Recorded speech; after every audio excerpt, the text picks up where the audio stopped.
So I'm going to pass the baton over to an amazing, fantastic woman who is like a mentor to me. She is, her heart, her spirit, her strength, her beauty is just, it's magnificent, it's magnetic.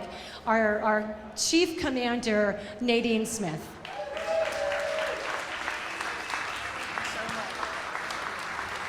Hello, everybody. Wow. Thank you so much. What a perfect night. And you know it's a good gala when people are dancing ahead of time. And if you don't know who the PNC folks are, they were the ones on the dance floor. So that's pretty easy to spot. I'm thrilled to be here, in part because I get to see everyone here. But I'm also thrilled to be here because it means I'm not in Tallahassee.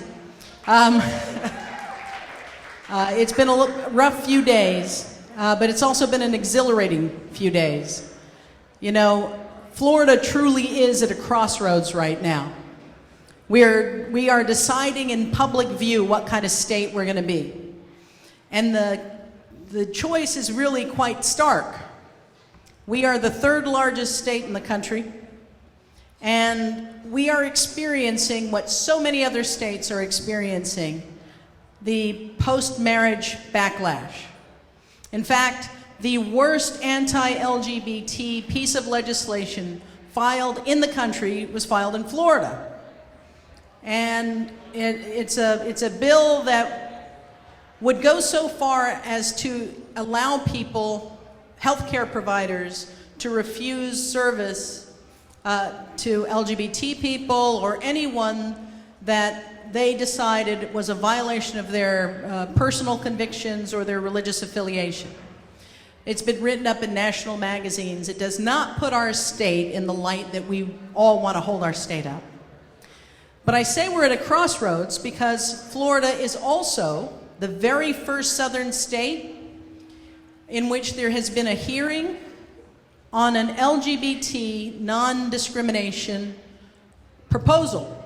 It's the very first time it has ever happened in the South. And it is a huge breakthrough. And it's hard to, you know, we've been telling people that we're getting closer to this tipping point where the politics in Florida are requiring bipartisan support for LGBT issues. You know, all across the state, city by city, county by county, we have been carving out victories for years. Here locally, in Palm Beach County, the Palm Beach Human Rights Council has been at the forefront of passing those kinds of ordinances at the local level. We've been doing that work all across the state, and now 55% of Floridians, in the third most populous state in the country, live in places where these protections exist at the local level. We have hit that tipping point.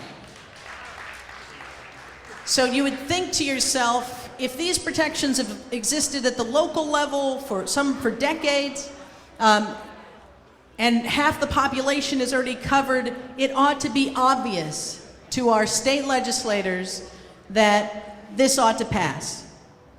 But we're caught in this moment.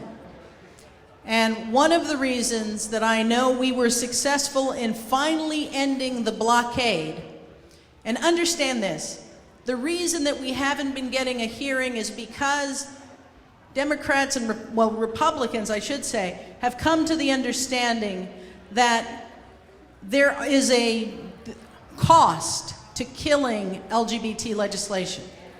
They have wanted to suffocate this bill, not let it be heard, but not leave their fingerprints on it. Because the emerging majority is with us on this issue. As a matter of fact, so many Floridians support us on this issue that over 70% believe it's already the law. So we've got a challenge to break through that last remaining hurdle. And when I say we are on the brink, it is worth noting that our bill isn't moving because we tied 5-5, and a tie goes to the status quo. We were one vote away from moving this bill. And I think one of the most important factors, and this is a piece that everybody in this room can be a part of, one of the most important factors in finally breaking through in Tallahassee has been the business community. It has been the more than 50 businesses, top employers in our state, folks like Tech Data, Disney, Darden, the financial industry, the hospitality industry that have gone to Tallahassee with us, and they've said, not only is this the right thing to do, but because we don't have this protection across the state, it makes it harder for us to recruit the best and the brightest. For us to tell people, move your family to Florida, come work for our company, but when you're not on our campus, you can be discriminated against when it comes to housing. You can be denied access to a public accommodation, to a restaurant, to a hotel. So the bad news is our bill isn't going to move this year. The good news is we know we're going to win. I think it's really important for us to remember this, because when it came to marriage, remember year after year we were suffering losses at the ballot box all over the country, here in Florida and in California in 2008. Those were some pretty bleak times. But we also saw something remarkable in the aftermath. We began to see public opinion immediately increase in our direction on everything, on marriage, on non-discrimination. And one of the things that we said before the Windsor decision, before the Obergefell decision, before court after court after court began to line up in our favor, we said we're going to win marriage by the quickest route possible in the state of Florida. And we launched a campaign called Get Engaged. And we began to tell our stories, not in cold clinical ways, but our love stories.